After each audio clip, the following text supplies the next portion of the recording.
Hello everyone, সবাইকে সোনামণি learning সেন্টারে স্বাগত।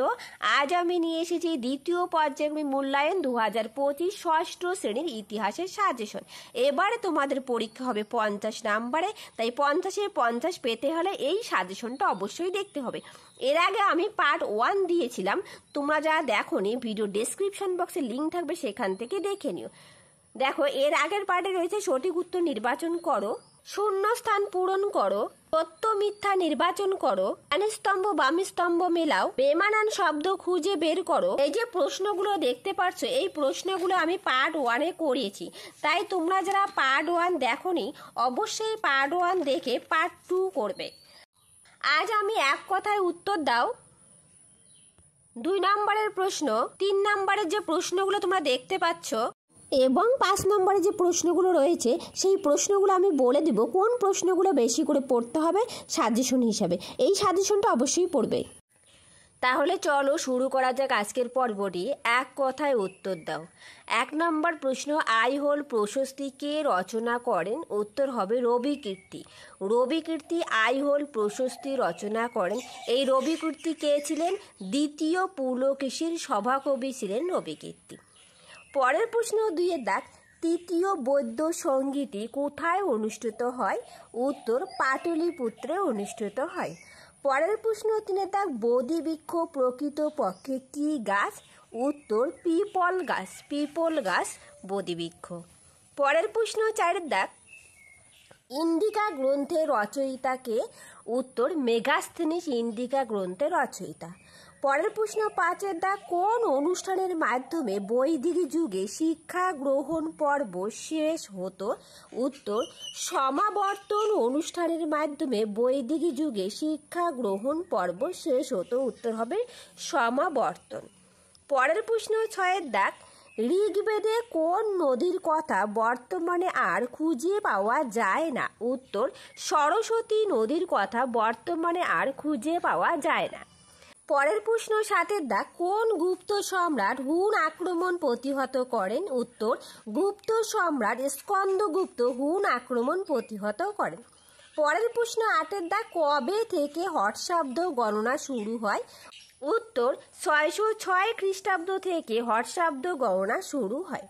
পরের প্রশ্ন 9-এর দাগ, ঋগ বৈদিক যুগের প্রধান দেবতা কে ছিলেন? উত্তর যুদ্ধের ও বৃষ্টির দেবতা ইন্দ্র।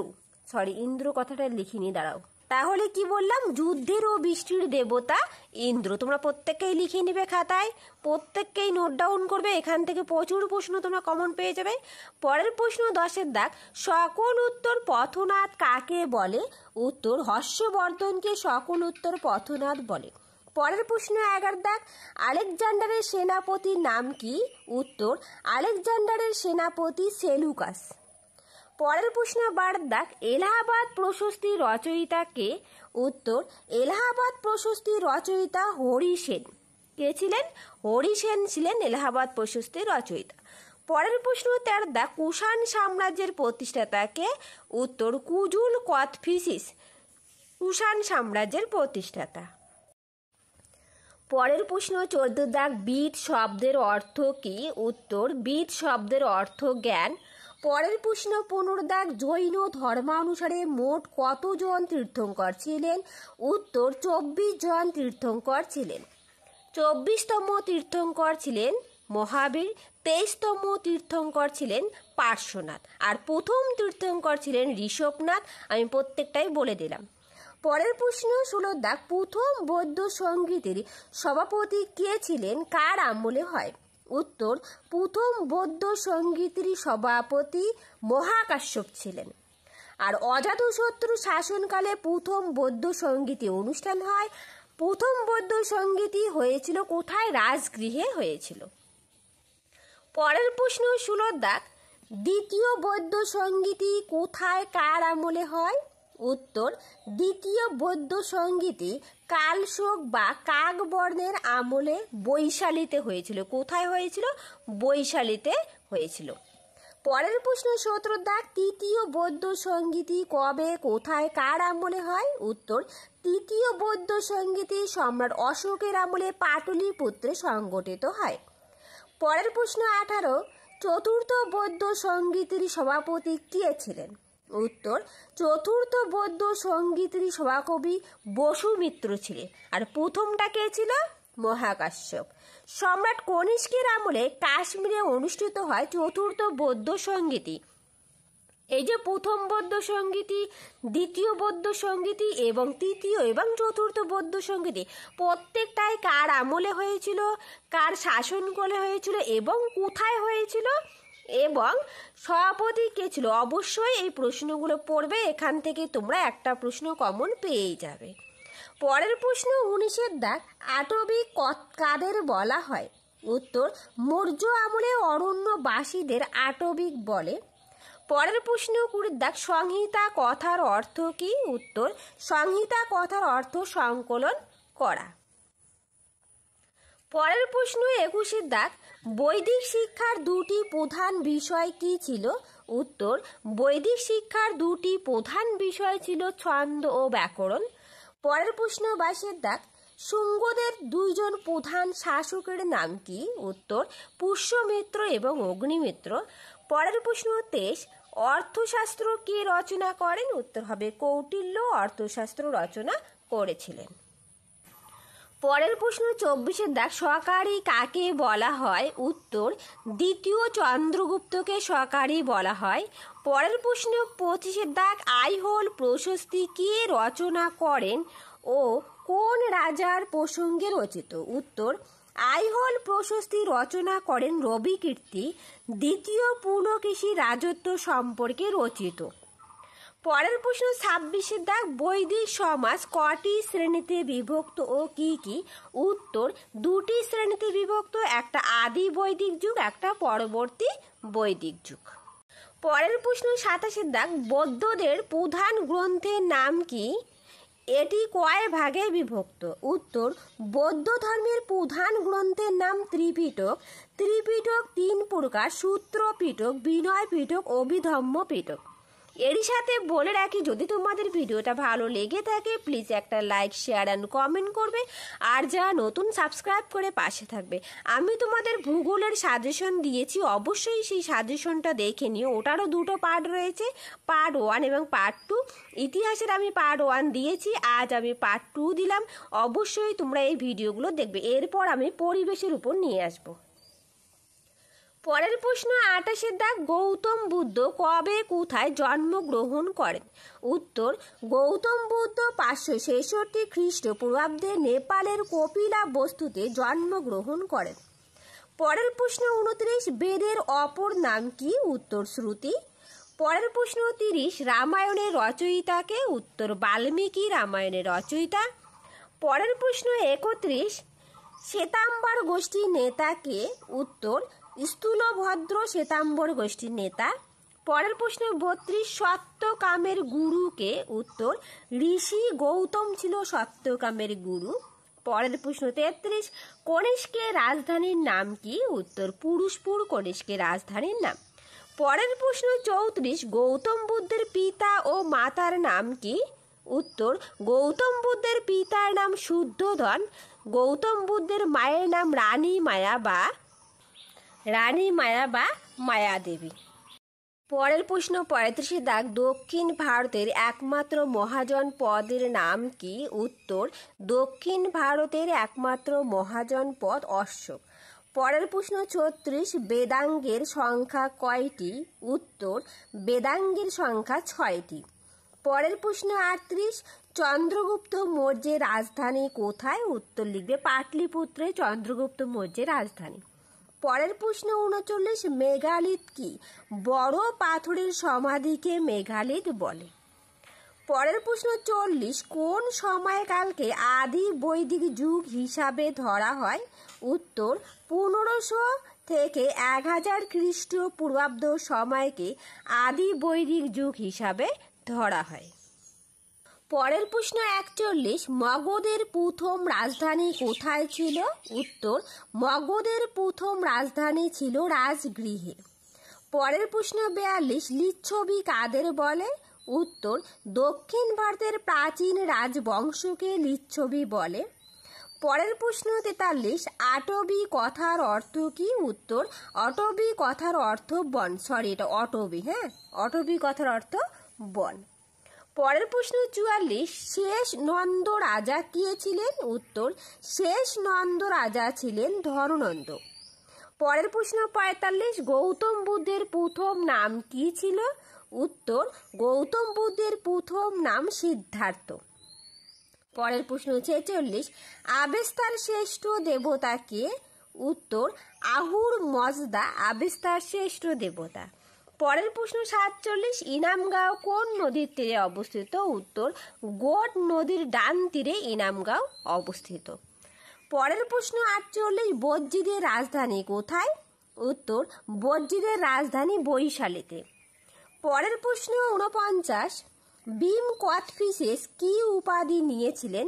উত্তর, রাজা ধীরাজ উপাধি নিয়েছিলেন ভীম কোচটিসেস।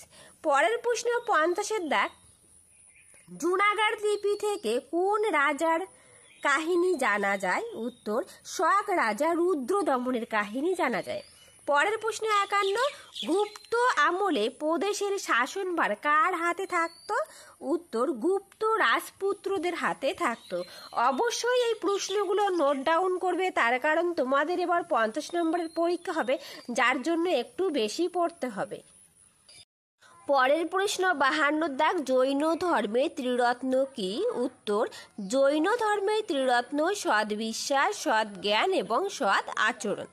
পরের প্রশ্ন 53 দাগ, অশোক কার কাছ থেকে বৌদ্ধ ধর্মে দীক্ষা গ্রহণ করেন? উত্তর, উপগুপ্তের কাছ থেকে দীক্ষা গ্রহণ করেন অশোক। পরের প্রশ্ন 54, শিলাদিত্য কার উপাধি ছিল? উত্তর, হর্ষবর্ধনের শিলাদিত্য উপাধি ছিল।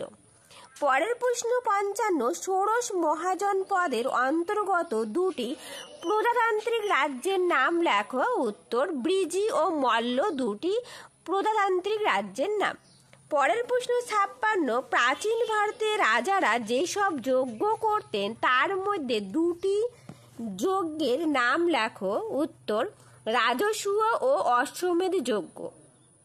পরের প্রশ্ন 57, বাণভট্ট কার সভাকবি ছিলেন? উত্তর, হর্ষবর্ধনের সভাকবি বাণভট্ট ছিলেন। পরের প্রশ্ন 58, গুপ্ত সাম্রাজ্যের শ্রেষ্ঠ শাসক কে ছিলেন? উত্তর, সমুদ্রগুপ্ত ছিলেন গুপ্ত সাম্রাজ্যের শ্রেষ্ঠ শাসক। পরের প্রশ্ন 59, সোয়ান জাংয়ের ভ্রমণ বৃত্তান্তমূলক গ্রন্থের নাম কি? উত্তর, সি ইউকি সোয়ান জাংয়ের ভ্রমণ বৃত্তান্তমূলক গ্রন্থ। পরের প্রশ্ন 60, শেষ মৌর্য সম্রাটের নাম কি? উত্তর, বৃহদ্রথ শেষ মৌর্য সম্রাটের নাম। পরের প্রশ্ন 61, বৌদ্ধ ধর্মের দুটি ভাগ ছিল কি কি? উত্তর, হীনযান ও মহাযান ছিল বৌদ্ধ ধর্মের দুটি ভাগ। পরের প্রশ্ন 62, জৈন ধর্মের দুটি ভাগ ছিল ও কি কি? উত্তর, জৈন ধর্মের দুটি ভাগ শ্বেতাম্বর ও দিগম্বর। পরের প্রশ্ন 63, চন্দ্র রাজার স্তম্ভ কোথায় দেখতে পাওয়া যায়? উত্তর, দিল্লির মেহরাউলিতে চন্দ্র রাজার স্তম্ভ দেখতে পাওয়া যায়। পরের প্রশ্ন 64, একটি অরাজতান্ত্রিক মহাজনপদের নাম কি? উত্তর, মল্ল। মল্ল একটি অরাজতান্ত্রিক মহাজনপদ। পরের প্রশ্ন 65, আজীবিক গোষ্ঠীর নেতা কে? উত্তর, গোশাল আজীবিক গোষ্ঠীর নেতা ছিলেন। পরের প্রশ্ন 66, বৈদিক যুগে কি কি মুদ্রা ব্যবহার করা হতো? উত্তর, বৈদিক যুগে দুটি মুদ্রা ব্যবহার করা হতো, নিক্সট ও মনা। এখানে মুদ্রা কথাটা হবে, ঠিক আছে, এখানে মুদ্রা। পরের প্রশ্ন 66, পরবর্তী বৈদিক যুগে কাকে শ্রেষ্ঠ বলা হতো? উত্তর, ব্রাহ্মণদের।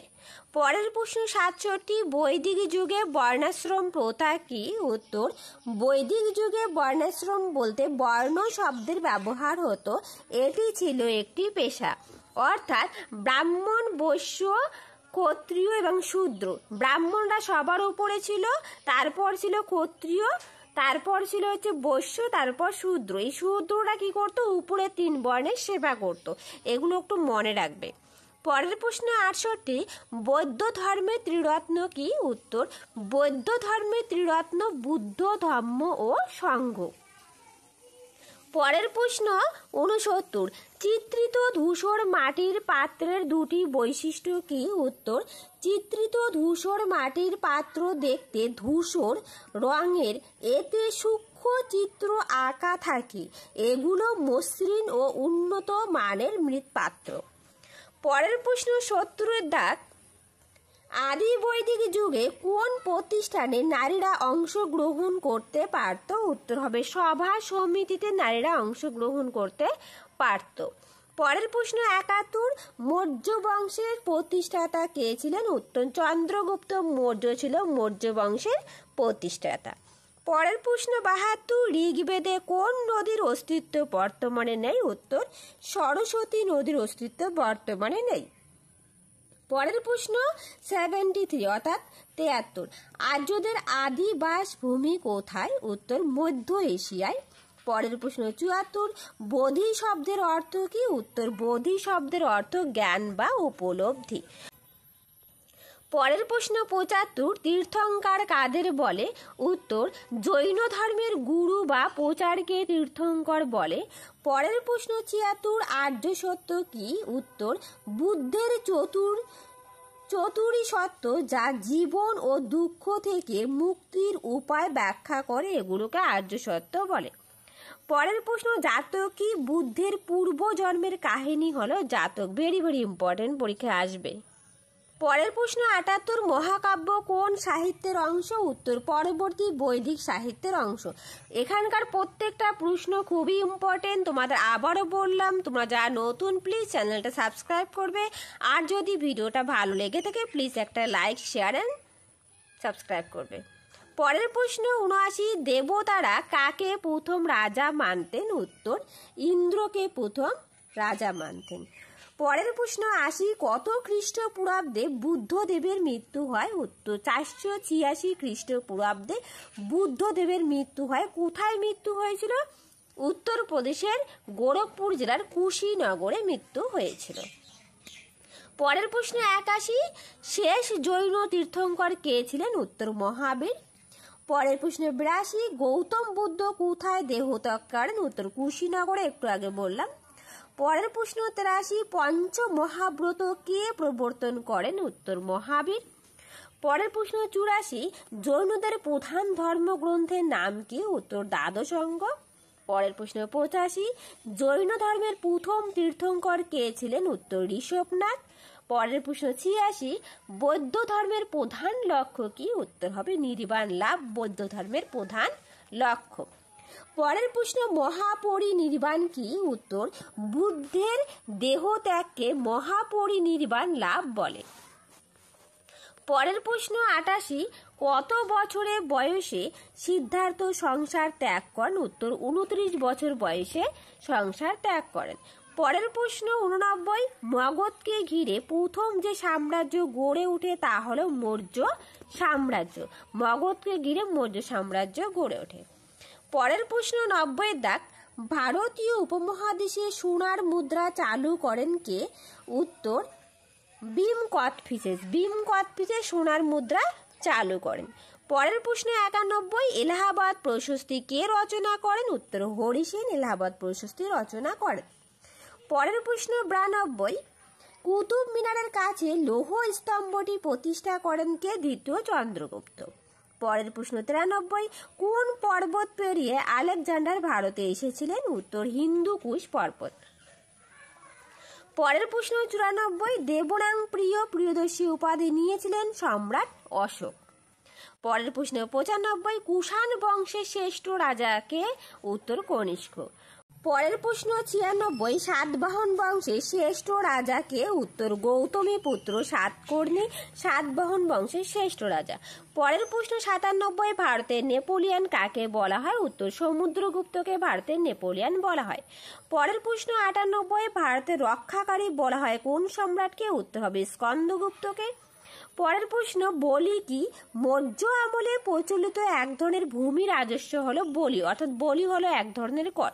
দেখো আমি এখানে 99টা 1 নম্বরের প্রশ্ন অর্থাৎ এক কথায় উত্তর রেখেছি। এবার তোমাদের একটু বেশি করে পড়তে হবে, তার কারণ 50 নম্বরের প্রশ্ন থাকবে। চলো এবার আমরা 2 নম্বরের প্রশ্নগুলো করে নেব। এরপর দেখো 2 নম্বরের প্রশ্ন। 1 নম্বর প্রশ্ন বলছে ত্রিরত্ন কি। এই প্রশ্নটা 2-এও আসতে পারে, আবার 3-এও আসতে পারে, আবার টিকাও আসতে পারে, যার জন্য আমি একটু বড় করে লিখেছি। উত্তর, জৈন ধর্মে সৎ বিশ্বাস, সৎ জ্ঞান, সৎ আচরণ এই 3টি বিষয়ের উপর জোর দিয়েছিলেন জৈনরা। এই 3টিকে একসঙ্গে ত্রিরত্ন বলা হয়। আবার বৌদ্ধ ধর্মে গৌতম বুদ্ধ প্রধান ব্যক্তি, তার প্রচার করা ধর্মই বৌদ্ধ ধর্ম। বৌদ্ধ ধর্ম প্রচারের দায়িত্ব সঙ্ঘের উপর। এই 3 মিলে হয় বুদ্ধ ধর্ম সংঘ। এই 3টিকে বৌদ্ধ ধর্মে ত্রিরত্ন বলা হয়। আমি একটু বড় করে লিখেছি, ওই যে বললাম 2 নম্বরও আসতে পারে, 3 নম্বরও আসতে পারে, আবার টিকাও আসতে পারে। পরের প্রশ্ন 2-এর দাগে চতুরাশ্রম কি। টেক্সট বইয়ে 56 নম্বর পেজে রয়েছে, সেখান থেকেও পড়তে পারো। চতুরাশ্রম হলো মানুষের জীবনে 4টি পর্যায়: ব্রহ্মচর্য, গার্হস্থ্য, বানপ্রস্থ, সন্ন্যাস। প্রতিটি আশ্রমে নির্দিষ্ট ধর্ম পালন বাধ্যতামূলক ছিল। তোমরা অবশ্যই টেক্সট বইটা ভালো করে পড়বে। পরের প্রশ্ন 3-এর দাগ, ষোড়শ মহাজনপদ কাকে বলে। ভেরি ভেরি ইম্পর্টেন্ট প্রশ্ন। উত্তর, খ্রিস্টপূর্ব 6ষ্ঠ শতকে ভারতীয় উপমহাদেশে 16টি মহাজনপদের কথা জানা যায়। সেই সময় এদেরকে একসঙ্গে ষোড়শ মহাজনপদ বলা হয়। পরের প্রশ্ন 4-এর দাগ, বেদের অপর নাম কি এবং কেন, অথবা বেদ শুনে শুনে মনে রাখতে হতো এবং এর কারণ কি। তোমাদের বইয়ে 57 নম্বর পেজে রয়েছে, সেখান থেকেও পড়তে পারো। আমি লিখে দিয়েছি, দেখো খুব সুন্দর করে। বেদের অপর নাম শ্রুতি। প্রথম দিকে বেদ লিখিত রূপ ছিল না। বেদকে ঈশ্বরের বাণী বলে ধর্মপ্রাণ হিন্দুরা মনে করতেন এবং ঈশ্বরের কাছ থেকে বেদের বাণী শুনে সেই বাণী ঋষিরা মনে রাখত। শুনে শুনে মনে রাখা হতো বলে বেদের অপর নাম শ্রুতি। ভেরি ভেরি ইম্পর্টেন্ট প্রশ্ন, পরীক্ষায় আসবেই। পরের প্রশ্ন 5-এর দাগ, ভারতীয় উপমহাদেশে 2টি মহাকাব্যের নাম লেখো। উত্তর, রামায়ণ ও মহাভারত। পরের প্রশ্ন 6-এর দাগ, শ্বেতাম্বর দিগম্বর কাকে বলে। ভেরি ভেরি ইম্পর্টেন্ট প্রশ্ন। উত্তর, শ্বেতাম্বর। জৈনরা 2 সম্প্রদায়ে বিভক্ত, শ্বেতাম্বর ও দিগম্বর। জৈনরা যে সম্প্রদায়ে সাদা বস্ত্র পরিধান করতেন তাদের শ্বেতাম্বর বলে। তারপর দেখো দিগম্বর। জৈনদের যে সম্প্রদায় সম্পূর্ণ বন্ধন মুক্তির জন্য পরিধেয় বস্ত্র পর্যন্ত পরিত্যাগ করতেন, অর্থাৎ পোশাক আশাক পরতেন না, তাদের দিগম্বর বলা হয়ে থাকে। পরের প্রশ্ন দেখো 7-এর দাগ, ত্রিপিটক কি। উত্তর, পালি ভাষায় সংকলিত বুদ্ধদেবের উপদেশগুলি ত্রিপিটক নামে পরিচিত। ত্রিপিটকগুলি হলো সূত্র পিটক, বিনয় পিটক, অভিধম্ম পিটক। এই 3 অংশে বিভক্ত। ভেরি ভেরি ইম্পর্টেন্ট প্রশ্ন। পরের প্রশ্ন 8-এর দাগ, বৈদিক সাহিত্য কি। তোমাদের বইয়ের টেক্সট বইয়ে 57 নম্বর পেজে রয়েছে, আমি লিখেও দিয়েছি। ঋক, সাম, যজু, অথর্ব এই 4টি বেদ বা সংহিতা এবং ব্রাহ্মণ, আরণ্যক, উপনিষদ ও বেদাঙ্গ নিয়ে গড়ে ওঠা সাহিত্যকে বৈদিক সাহিত্য বলে। ভেরি ভেরি ইম্পর্টেন্ট প্রশ্ন। পরের প্রশ্ন 9-এর দাগ, হর্ষবর্ধনকে সকলোত্তর পথনাথ বলা হয় কেন। খুব ইম্পর্টেন্ট প্রশ্ন। দেখো উত্তর, হর্ষবর্ধনকে সকলোত্তর পথনাথ বলা হয় কারণ দ্বিতীয় পুলকেশীর সভাকবির অভিকীর্তি আইহোল প্রশস্তিতে হর্ষবর্ধনকে সকলোত্তর পথনাথ বলেছেন। সকলোত্তর পথনাথ কথার অর্থ সমস্ত উত্তর ভারতের প্রভু। হর্ষবর্ধন উত্তর ভারতের একটি বড় অঞ্চলের শাসক ছিলেন, এই জন্য হর্ষবর্ধনকে সকলোত্তর পথনাথ বলা হয়ে থাকে। পরের প্রশ্ন 10-এর দাগ, রত্নিন কাদের বলে। উত্তর, বৈদিক যুগে যারা রাজাকে সাহায্য করতেন তাদের রত্নিন বলা হয়ে থাকে। পরের প্রশ্ন 11-এর দাগ, সভা ও সমিতি কি। উত্তর, পরবর্তী বৈদিক যুগে রাজাকে সব বিষয়ে সাহায্য করত সভা ও সমিতি। সভা হলো অভিজ্ঞ ও বয়স্ক ব্যক্তিদের নিয়ে গঠিত, আর সমিতি হলো যেখানে সকল মানুষ যোগ দিতে পারত, এখানে রাজনীতির বিষয় আলোচিত হতো। পরের প্রশ্ন 12-এর দাগ, নির্বাণ লাভ বলতে কি বোঝো। নির্বাণ হলো অনন্ত মুক্তি, অর্থাৎ জন্ম থেকে জন্মান্তর মানুষ যে কর্মফলের ভার বয়ে বেড়ায় তা থেকে আত্মার মুক্তি হলো নির্বাণ। এটা নির্বাণ লাভ ভালো করে পড়ে পরীক্ষা আসবে। পরের প্রশ্ন 13 দাগ, ধর্মচক্র প্রবর্তন বলতে কি বুঝো? Very very important. উত্তর, গৌতম বুদ্ধ গয়ার কাছে একটি পিপল গাছের নিচে বোধি অর্থাৎ জ্ঞান লাভ করেন। এখান থেকেই বারাণসীর কাছে সারনাথে যান। সারনাথে তিনি তার 5 জন সঙ্গীর কাছে বৌদ্ধ ধর্মের উপদেশ দেন। এই ঘটনাটি ইতিহাসে ধর্মচক্র প্রবর্তন নামে পরিচিত। ভেরি ভেরি ইম্পর্টেন্ট, প্রত্যেকটা প্রশ্ন এখানকার ইম্পর্টেন্ট। পরের প্রশ্ন 14 দাগ, দ্বাদশ অঙ্গ কি? উত্তর, দ্বাদশ অঙ্গ হলো জৈনদের ধর্মগ্রন্থ। জৈনদের অর্থাৎ জৈন ধর্মের মূল উপদেশাবলী 12টি ভাগে ভাগ করা ছিল। এর একটি ভাগকে অঙ্গ বলা হয়।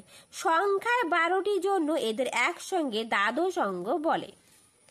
পরের প্রশ্ন 15 দাগ, কে কেন সমুদ্রগুপ্তকে ভারতের নেপোলিয়ান বলেছেন? উত্তর, ব্রিটিশ ঐতিহাসিক ভিনসেন্ট স্মিথ সমুদ্রগুপ্তকে ভারতের নেপোলিয়ান বলেছেন। কারণ নেপোলিয়ান যেমন তার বাহুবলে ইউরোপের বিভিন্ন রাজ্য ফরাসি সাম্রাজ্যের অন্তর্ভুক্ত করেন, তেমনি সমুদ্রগুপ্ত তার প্রতিভা ও বাহুবলে ভারতের বহু রাজ্য গুপ্ত সাম্রাজ্যের অন্তর্ভুক্ত করেছিলেন। এই জন্য একে ভারতের নেপোলিয়ান বলা হয়। পরের প্রশ্ন 16 দাগ, এলাহাবাদ প্রশস্তি থেকে কি জানা যায়? উত্তর, এলাহাবাদ প্রশস্তি সমুদ্রগুপ্তের সভাকবি হরি সেন লেখেন। সমুদ্রগুপ্তের রাজ্য বিস্তার ও শাসন সম্পর্কে জানা যায়। পরের প্রশ্ন 17 দাগ, কনিষ্কের মূর্তিটি কেমন দেখতে ছিল? উত্তর, কনিষ্কের মূর্তিটি দেখতে মাথা ও বাহু ভাঙা ছিল। দেখে সেটাকে একজন যোদ্ধা রাজার মূর্তি বলে মনে হয়। মূর্তির ডান হাতে একটি রাজদণ্ড ছিল, বাঁ হাতের মুঠোয় কারুকার্য করা তলোয়ারের বাট ছিল। কারুকার্য এখানে রেপ হবে, কেমন? কারুকার্য করা তলোয়ারের বাট ছিল। পরের প্রশ্ন 18 দাগ, কুষাণ সম্রাটরা নিজেদেরকে দেবপুত্র বলতেন কেন? উত্তর, কুষাণ সম্রাটরা চীন থেকে এসেছেন। চীন সম্রাটদের মতো কুষাণরাও নিজেদের দেবতার পুত্র বলে মনে করতেন। পরের প্রশ্ন 19 দাগ, শক সাতবাহন লড়াইয়ের কারণ কি ছিল? উত্তর, 2টি কারণ ছিল। একটা ছিল শক ও সাতবাহনদের 2টি শক্তি একই এলাকা দখল করতে চাওয়ার জন্য লড়াই হয়। 2, শক ও সাতবাহন রাজারা পূর্ব মালব দাক্ষিণাত্য উপকূল নিজেদের দখল করতে চাইত। পরের প্রশ্ন 20 দাগ, আর্য সত্য কি? উত্তর, আর্য সত্য হলো জীবনের 4টি সত্য। জীবনের মূল 4টি সত্য দুঃখের কারণ আছে, দুঃখের নিবৃত্তি, দুঃখ নিবৃত্তির পথ, এগুলোকে আর্য সত্য বলা হয়। পরের প্রশ্ন 21 দাগ, সাম্রাজ্য কি? উত্তর, সাম্রাজ্য বলতে বোঝায় কয়েকটি অধীন রাজ্য নিয়ে গঠিত একটি বড় শাসন এলাকা। কোনো রাজার অধীনে অনেক রাজ্য নিয়ে সাম্রাজ্য গড়ে ওঠে।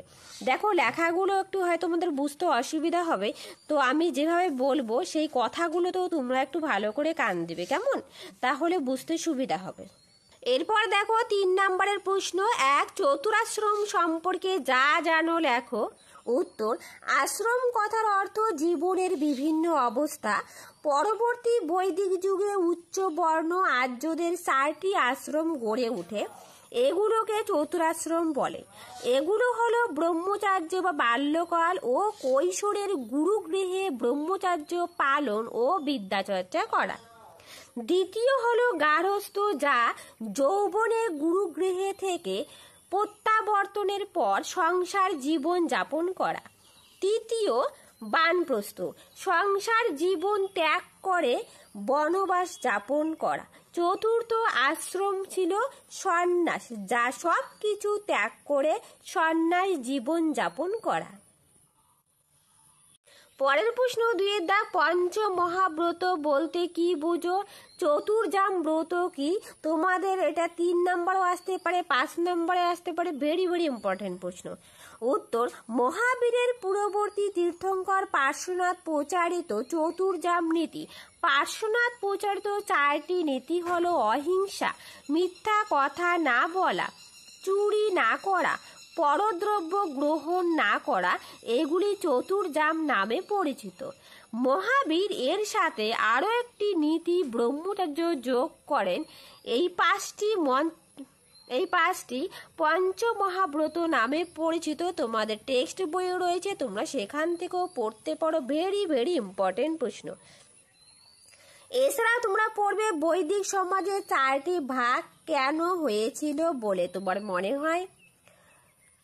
4 দাগে, বৈদিক যুগে পড়াশোনা ও গুরু শিষ্যের সম্পর্ক কেমন ছিল, এই প্রশ্নটা পড়বে। 5 দাগে, আদি বৈদিক যুগে পরবর্তী বৈদিক যুগে নারীর অবস্থা কেমন ছিল, ভেরি ভেরি ইম্পর্টেন্ট। তারপর টিকা লেখো মেঘালয়, তোমাদের টেক্সট বইয়ের 61 নম্বর পেজে রয়েছে। 7 দাগে, বৈদিক যুগের শিক্ষা ব্যবস্থা কেমন ছিল, তোমাদের টেক্সট বইয়ের 17 নম্বর পেজে রয়েছে। এই প্রশ্নগুলো অবশ্যই পড়বে। এগুলো যদি আমি লিখে দেই ভিডিওটা অনেক লং হয়ে যাবে, কেমন? যার জন্য আমি লিখে দেইনি। তোমাদের কাছে প্রত্যেকের কাছে বই রয়েছে, টেক্সট বই রয়েছে, আমি পেজ নাম্বার বলে দিচ্ছি, তোমরা সেখান থেকে পড়ে নেবে। তারপর হচ্ছে 8 দাগে 10 রাজার যুদ্ধ সম্পর্কে লেখো, 51 নম্বর পেজে রয়েছে। ভেরি ভেরি ইম্পর্টেন্ট প্রশ্ন।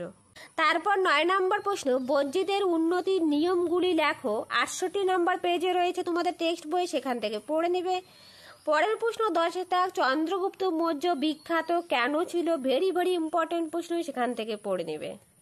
পরের প্রশ্ন 11, মগধ কিভাবে শক্তিশালী মহাজন পদে পরিণত হলো, তার কারণটা অবশ্যই পড়বে, খুব ইম্পর্টেন্ট। তারপর টিকা লেখো, বর্ণাশ্রম, চতুরাশ্রম, হাতি গুম্ফা লিপি, তোমাদের টেক্সট বইয়ে 88 নম্বর পেজে রয়েছে। পরের প্রশ্ন 10 রাজার যুদ্ধ, টিকা আসবে। একলব্য 59 নম্বর পেজে রয়েছে, প্রত্যেকটাই তোমাদের বই রয়েছে। ষোড়শ মহাজন পদ পড়বে, নাসিক লেক পড়বে, অশোকের ধম্ম পড়বে, চতুর্জাম পঞ্চ মহাব্রত পড়বে, দিগম্বর ও শ্বেতাম্বর পড়বে, বৌদ্ধ ধর্ম পড়বে, কুষাণ ও সাতবাহন শাসন পদ্ধতি পড়বে। এই যে টেক্সট বইয়ের পেজ নাম্বারগুলো দেওয়া আছে, তোমরা সেখান থেকে পড়ে নেবে। তারপর পড়বে 13 নম্বর, অষ্টাঙ্গিক মার্গ কি, ভেরি ভেরি ইম্পর্টেন্ট প্রশ্ন। এরপর দেখো 5 দাগে 5 নম্বরের জন্য যে প্রশ্নগুলো পড়বে, হর্ষবর্ধনের কৃতিত্ব আলোচনা করো, কনিষ্কের কৃতিত্ব আলোচনা করো, সমুদ্রগুপ্তের কৃতিত্ব আলোচনা করো। এই 3টার মধ্যে যে কোনো একটা প্রশ্ন তোমাদের পরীক্ষায় আসবে। 4 দাগে রয়েছে মগধের উত্থানের কারণ লেখো। 5 দাগে জৈন ধর্ম ও বৌদ্ধ ধর্মে কি কি মিল অমিল পাওয়া যায়, ভেরি ভেরি ইম্পর্টেন্ট প্রশ্ন। পরের প্রশ্ন 6, বৈদিক সভ্যতার অর্থনীতি, শিক্ষা ব্যবস্থা, সমাজ ব্যবস্থা সম্পর্কে লেখো। পরের প্রশ্ন 8, নব্য ধর্ম আন্দোলন সম্পর্কে লেখো, তোমাদের টেক্সট বইয়ের 68 নম্বর পেজে রয়েছে। পরের প্রশ্ন 8 দাগে মৌর্য শাসন ব্যবস্থা সম্পর্কে লেখো। পরের প্রশ্ন 9 দাগ, মগধ ও বিজি মহাজন পদ দুটির মধ্যে কি কি পার্থক্য ছিল, এই প্রশ্নটা পড়বে। তারপর কি কি কারণে মগধ শক্তিশালী হয়ে ওঠে, সেই কারণগুলি লেখো। যে প্রশ্নগুলো আমি দিলাম, আশা করি এর বাইরে একটা প্রশ্নও আসবে না, এখান থেকে সমস্ত প্রশ্নই তোমরা কমন পেয়ে যাবে। তাই ভিডিওটা স্কিপ না করে প্রথম থেকে শেষ পর্যন্ত দেখবে। তাহলে আজ রইল এই পর্যন্ত, আবার দেখা হবে নতুন আর একটা ভিডিওতে। যদি তোমাদের ভিডিওটা ভালো লেগে থাকে প্লিজ একটা লাইক, শেয়ার অ্যান্ড কমেন্ট করবে, আর যারা নতুন সাবস্ক্রাইব করে পাশে থাকবে। Thank you everyone.